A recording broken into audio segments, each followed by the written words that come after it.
নমস্কার। আজকে আমি আপনাদের দেখাবো রেসিডেন্ট সার্টিফিকেট ই ডিস্ট্রিক্ট থেকে কিভাবে আপনারা ডাউনলোড করবেন একদম সহজ পদ্ধতিতে।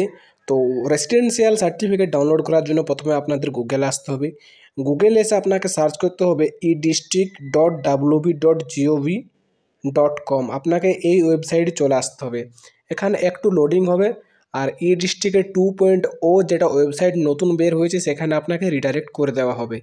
এখানে আপনাকে আইডি পাসওয়ার্ড দিয়ে লগ ইন হয়ে যেতে হবে। তো চলুন না আমরা আইডি পাসওয়ার্ড দিয়ে লগ ইন হয়ে যাই।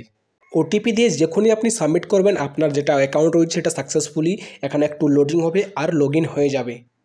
সাকসেসফুলি লগ ইন হওয়ার পর আপনার কাছে কিছু এরকমভাবে ইন্টারফেস শো হবে।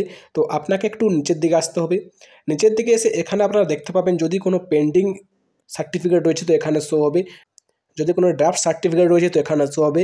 আপনি কতগুলো সাবমিট করেছেন এখানে নাম্বারে শো হবে। আপনার কতগুলো সার্টিফিকেট অ্যাপ্রুভ হয়েছে এটা এখানে শো হবে। তো আপনাকে সার্টিফিকেট ডাউনলোড করার জন্য নিচের দিকে আসতে হবে। নিচের দিকে আসতে গেলে আপনি দেখতে পাবেন যেটা আপনি লেটেস্ট সার্টিফিকেট অ্যাপ্লাই করেছেন ওটা আপনার সব থেকে উপরে শো হবে। তো আপনারা দেখতে পাচ্ছেন অর্ডিনারি রেসিডেন্সিয়াল সার্টিফিকেট আমি অ্যাপ্লাই করেছিলাম, তো সেটা সাকসেসফুলি অ্যাপ্রুভড হয়ে গেছে। এটা ডাউনলোড করার জন্য আপনাকে এই সার্টিফিকেটের একটা অপশান দেখা যাবে, আপনাকে এখানে ক্লিক করতে হবে। ক্লিক করার পর আপনার কাছে কিছু এরকমভাবে ইন্টারফেস শো হবে। এখানে ফাইল নেম দেখা যাবে আর অ্যাকশনের নিচে আপনাকে একটা ডাউনলোডের অপশান দেওয়া যাবে।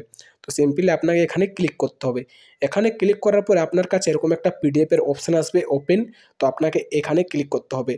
ওপেন করার সাথে সাথে এখানে আপনাকে বলবে এটা কি ডাউনলোড করতে চান, ওখানে ক্লিক করে দেবেন। ক্লিক করার সাথে সাথে আপনার সার্টিফিকেটটি ডাউনলোড হয়ে যাবে সাকসেসফুলি। আপনারা দেখতে পাচ্ছেন রেসিডেন্সিয়াল সার্টিফিকেট। তো সাকসেসফুলি ডাউনলোড করার পরে আপনাকে এই সিগনেচারটি অনলাইন কারো কাছ থেকে ভেরিফাই করে নিতে হবে আর প্রিন্ট করে আপনি আপনার কাছে রাখতে পারেন। এটার ভ্যালিড হচ্ছে মাত্র 6 মাস। আপনি দেখতে পাবেন যেদিন থেকে আপনার সার্টিফিকেটটি অ্যাপ্রুভ হবে সেদিন থেকে 6 মাসের মধ্যে এটা ভ্যালিড থাকবে, তারপর এটা এক্সপায়ার হয়ে যাবে। তো বন্ধুরা এই ছিল আজকের প্রসেস কিভাবে আপনি অর্ডিনারি রেসিডেন্সিয়াল সার্টিফিকেট ডাউনলোড করবেন। যদি ভিডিওটা ভালো লাগে তো একটা লাইক করবেন, চ্যানেলে নতুন থাকলে সাবস্ক্রাইব করবেন। ফিরছি এরকমই একটি ভিডিও নিয়ে, ততক্ষণ অবধি ভালো থাকবেন, সুস্থ থাকবেন, ধন্যবাদ।